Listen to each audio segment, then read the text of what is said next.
नमस्कार, मैं डॉक्टर बसंत गुप्ता, सीनियर दंत चिकित्सक अभिषेक हॉस्पिटल से आपका इस चर्चा में स्वागत करता हूं। आज हमारी चर्चा का विषय है मिसिंग टीथ, या फिर अगर आपके दांत निकले हुए हैं या किसी वजह से आपको निकलवाने पड़े हैं, या फिर अगर आपके दांत गायब हैं, तो ये चर्चा आप सभी के लिए है।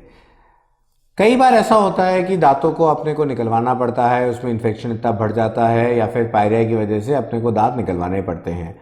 कई बार ऐसा भी होता है कि हमारे दांत बनते ही नहीं हैं और जिसकी वजह से भी हमें कुछ परेशानियां फेस करनी पड़ती हैं। आज हम लोग बात करेंगे दांतों के नहीं होने की वजह से होने वाली परेशानियां और उसके निदान के बारे में। अगर आपके दांत नहीं है तो उससे आपको किस तरह की परेशानी हो सकती है।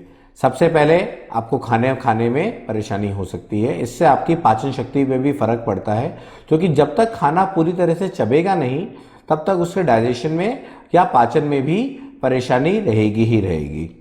दूसरा, दांत के नहीं होने की वजह से आपके चेहरे पे भी फर्क पड़ सकता है, आपकी स्माइल में भी फर्क पड़ सकता है। हो सकता है ये बहुत अच्छा नहीं लगे अगर आपके आगे के कोई दांत गायब हैं तो। कुदरती अपने परमानेंट दांत आने के बाद में कोई ऐसी प्रक्रिया नहीं है कि अपने आप ही अपनी बॉडी से नए दांत बन पाए। तो अगर आपके दांत निकल चुके हैं या फिर दांत आपके बने ही नहीं है तो आपको नकली दांत लगवाने की जरूरत है ही।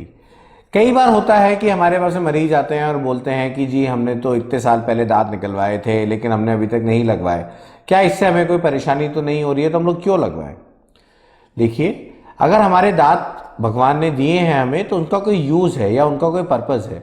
अगर हम लोग एक दांत जो हमारा निकला हुआ है उसको नहीं लगवाते हैं तो उसकी वजह से जो उसके ऊपर का दांत है वो नीचे आ सकता है, जो उसके साइड के दांत हैं वो भी उस स्पेस में टिल्ट हो सकते हैं या उस स्पेस पे एंक्रोच कर सकते हैं।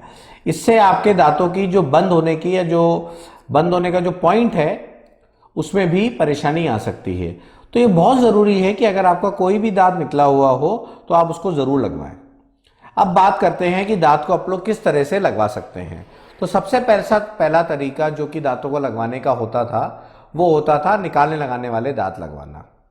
उसके बाद में पद्धति बढ़ने के साथ में और एडवांसमेंट होने के साथ में डेंटल साइंसेज में आजकल हम लोग फिक्स दांत भी लगा सकते हैं।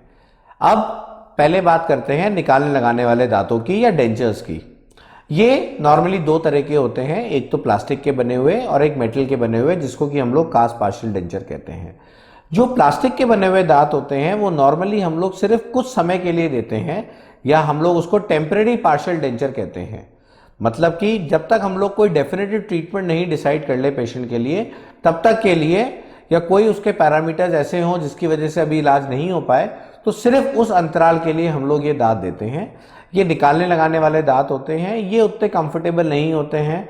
इसमें एक प्लेट भी होती है और कुछ तार होते हैं जिसकी वजह से ये जो निकालने लगाने वाले दांत होते हैं ये आपके दांतों की मदद से अटके रहते हैं। इसको आपको रोज रात को निकालना पड़ता है। इससे आप प्रॉपर्ली चबा भी नहीं पा सकते, इससे चबाने की पूरी क्षमता नहीं रेस्टोर होती।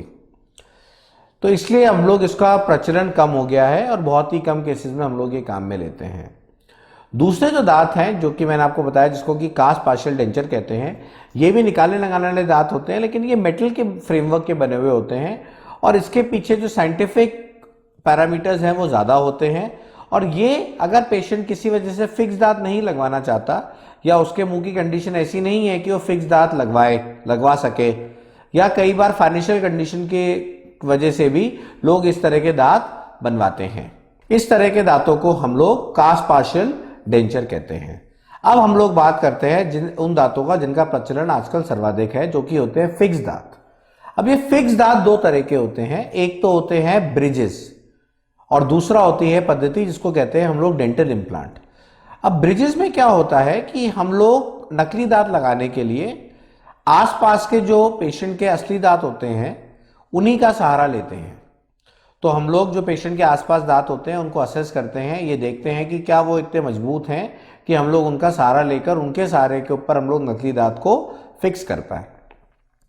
तो एक तरह से जो आपके आसपास के जो खाली जगह है, जो आसपास के दांत हैं, वो एक तरह से पिलर का काम करते हैं और ये जो बीच का दांत होता है ये एक तरह से ब्रिज हो जाता है।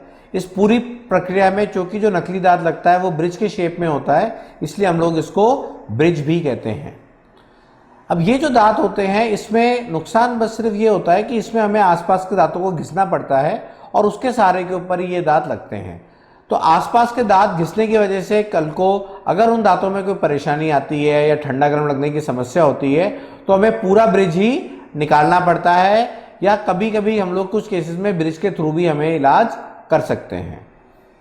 दूसरी जो पद्धति होती है जिसको कि आजकल हम लोग फॉलो करने की कोशिश करते हैं उसको कहते हैं डेंटल इम्प्लांट। और डेंटल इम्प्लांट का सबसे बड़ा फायदा यह है कि इसमें हमें आसपास के दांतों को छूने की जरूरत नहीं पड़ती। जो आपके कुदरती नेचुरल दांत हैं वो वैसे ही रहते हैं जैसे कि आपके दांत पहले थे। हम लोग सिर्फ उस खाली जगह का असेसमेंट करते हैं। अगर हमें रिक्वायर्ड होता है तो हम लोग कुछ स्कैन या एक्सरे या सीटी स्कैन लेते हैं। हम लोग देखते हैं वहां पे हड्डी कैसी है, क्या हड्डी इस लायक है कि हम लोग वहां पे एक आर्टिफिशियल जड़ लगा सकें। ये जो आर्टिफिशियल जड़ होती है इसको हम लोग डेंटल इम्प्लांट कहते हैं। ये आर्टिफिशियल जड़ नॉर्मली टाइटेनियम की बनी हुई होती है और टाइटेनियम एक ऐसा मटेरियल है जिसमें एक प्रॉपर्टी होती है कि अगर हम उसको हड्डी के संपर्क में छोड़ दें और वहां पे कोई इन्फेक्शन वगैरह नहीं हो तो और अगर पेशेंट की हेल्थ सही रहे तो ये टाइटेनियम धातु हड्डी से जुड़ जाता है और ये हड्डी का ही अंग बन जाता है। इस प्रोसेस को हम लोग ऑसियो इंटीग्रेशन कहते हैं या फिर हड्डी का टाइटेनियम से इंटीग्रेशन। इस प्रोसेस में कई बार 12 से 14 हफ्ते लगते हैं और इस प्रोसेस को होने के बाद में हम लोग इस जड़ का इस्तेमाल कर सकते हैं नकली दांत फिट करने के लिए। तो इस प्रक्रिया में सबसे पहले जब आप दंत चिकित्सक के पास में जाते हैं वो एक्सरे लेगा, एग्जामिन करेगा, आपकी मेडिकल हिस्ट्री पूछेगा, देखेगा कि आप क्या सूटेबल कैंडिडेट हैं डेंटल इम्प्लांट के लिए या नहीं। अगर आप सूटेबल कैंडिडेट हैं डेंटल इम्प्लांट के लिए तो आपकी एक छोटी सी माइनर ओरल सर्जरी के द्वारा आपके डेंटल इम्प्लांट की फिटिंग हो जाएगी आपकी हड्डी में।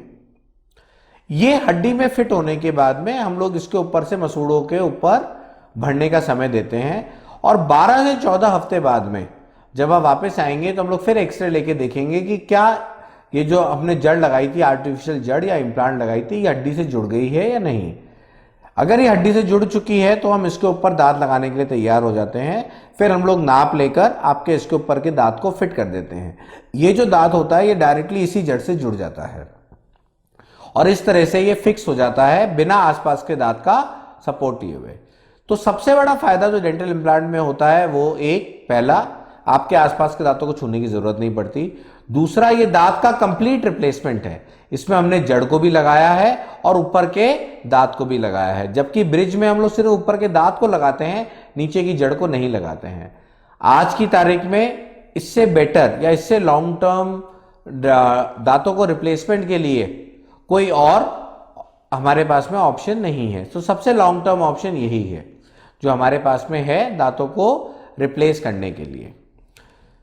अब अगर आप ऐसी कोई समस्या से पीड़ित हैं या अगर आपके दांत गायब हैं, अगर आप डेंचर पहन रहे हैं जो कि आपको रोज निकालना लगाना पड़ता है जिसकी वजह से आप पूरी तरह से खाना नहीं चबा पा रहे हैं, तो अगर आप ऐसी किसी भी समस्या से पीड़ित हैं तो आप डेंटल इम्प्लांट या ब्रिज या कास्ट पार्शियल डेंचर या फिर रिमूवेबल डेंचर के लिए हमसे संपर्क कर सकते हैं अभिषेक हॉस्पिटल में। हमारे अपॉइंटमेंट के लिए आप हमें फोन कर सकते हैं 9829013567 नंबर पर। नमस्कार।